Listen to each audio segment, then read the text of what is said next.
I want to begin with Norman because from what I knew, yesterday we spoke about Iran, we spoke about the Strait, and we were looking forward to a deal and a deal between the U.S. and Iran. However, late last night we've seen strikes in southern Iran in or around Bandar Abbas, the port area.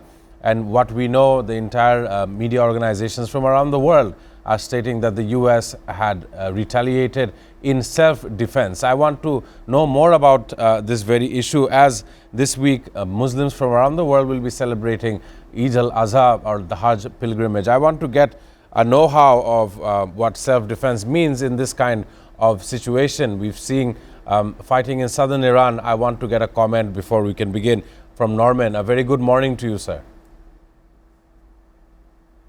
Greetings and good morning from Washington, D.C.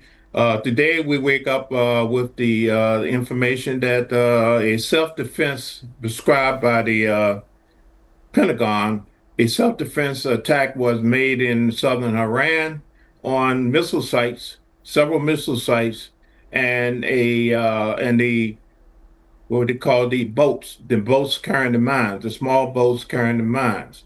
Uh, this was indicated that we indicated that this was done because of the defense of the troops, as the president stated, the mines and the missiles.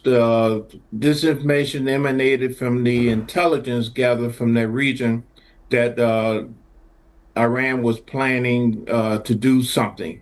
So ironic, just as the pattern moves on, as we get closer to a ceasefire, a closure to the war, a military action takes place. Some justification, some intelligence came through, and the military took action. How this affects the talks, I do not know, but they are indicating right now that the ceasefire communications and discussions are still moving forward, even after this incident. We have yet to hear from Iran and their response to this preempted attack.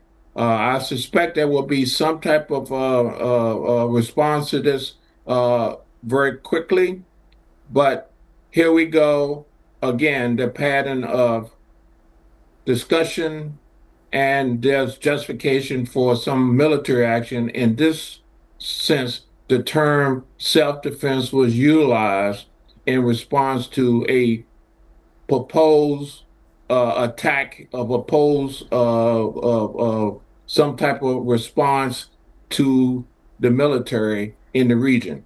So the story goes on, and we see now that the pattern is clear that we are going to have a conflict. Thank you. How do you analyze this? The Hajj pilgrimage being surrounded by sophisticated military-grade equipment in order to defend of any kind of attack, providing shelter for these 1.8 million Muslims who are taking part in this pilgrimage. Norman, how do you see this, as well as the situation in the Middle East? Thank you for the question. The Hajj is a very sacred tradition. Is one of the most important religious events that we know in the human race. The precautionary measures taken by the Saudi government is to preserve the integrity of the ceremonies. With the tensions in the Middle East, particularly after the attack, the defensive attack done by the U.S. and the Israelis yesterday, is increasingly with the intelligence. Intelligence is going both ways. So what we have right now is that there's an opportunity, there's a plan, there's a preempted plan to strike a major event, a group of people, a part of the infrastructure, to disrail, to influence, to impact the ceasefire and peace in the Middle East. So the Saudis are taking extraordinary measures to protect and provide a safe haven so this religious ceremony can go about and people can attend and participate with peace of mind. I concerned about the recent defense attack done by the U.S. and Israel on the southern part of Iran. It indicates that they had intelligence, actionable intelligence that the Iranians was planning to do harm to the military sources in the region. So by acting out prior to this information, the United States used their justification for this because they wanted to prevent loss of life. So we do not know here exactly what that information is. Usually, ideally, when you say, okay, self-defense, well, the question is self-defense of what? So that is the what we don't know exactly. Hopefully, someone will say, okay, this is why we did this. We had information, we know this was going to happen. So we took the first strike. So hopefully, we will not have any more self-defense attacks in the region. But it is obviously that there's planning on both sides for military actions, and these military actions will affect how this ceasefire and the peace of the Middle East goes. So let's take a breath and hold that this harsh event do not be affected by the issues of the Middle East. That would be very devastating to the whole Middle East process.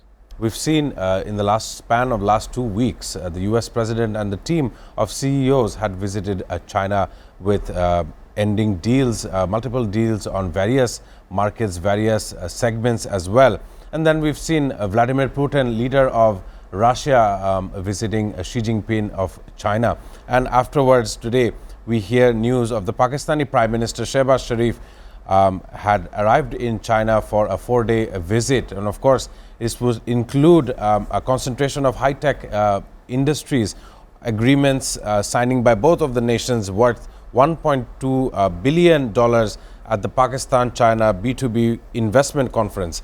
I want to ask Norman Floyd Barnes, Pakistan's role has been very crucial in the last couple of weeks, especially because of their negotiating stance between the US and, of course, Iran. However, China has stepped in on various fronts as well. We were discussing how China is helping Cuba, an island nation that has been affected by various issues as well. But this time around, the Pakistan-China friendship seems to be taking a very positive role. I want to get a comment from you, how you see these two nations playing out, spanning out in the coming days. Their economic ties is what making the headlines from around the world. Norman, how do you see the friendship between these two nations?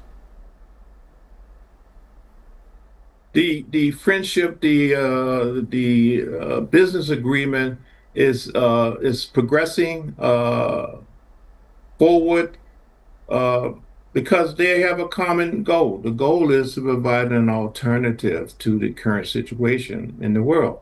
Right now, the U.S. dollar is the dominant force. Uh, Countries are now looking at other options with the sanctions, with the tariffs, with the military actions of the West.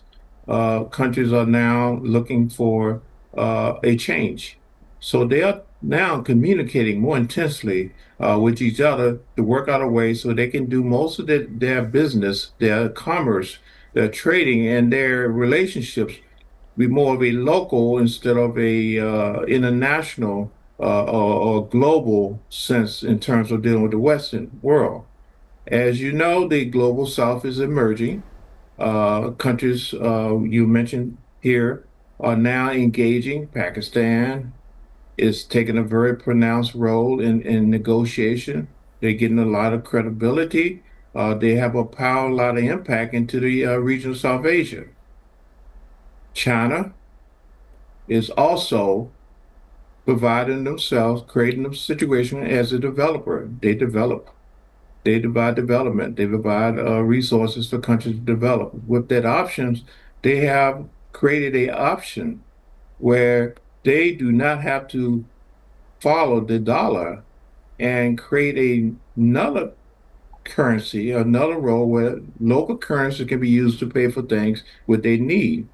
This is something China will prevail in because they are now able to build and develop. And they also have the alternative. The alternative is sustainable energy. Sustainable energy is something they create, they produce, and they are able to issue this, sell this to other countries, the countries that need right now who are suffering from the energy crisis at a rate that they can afford, basically local funds.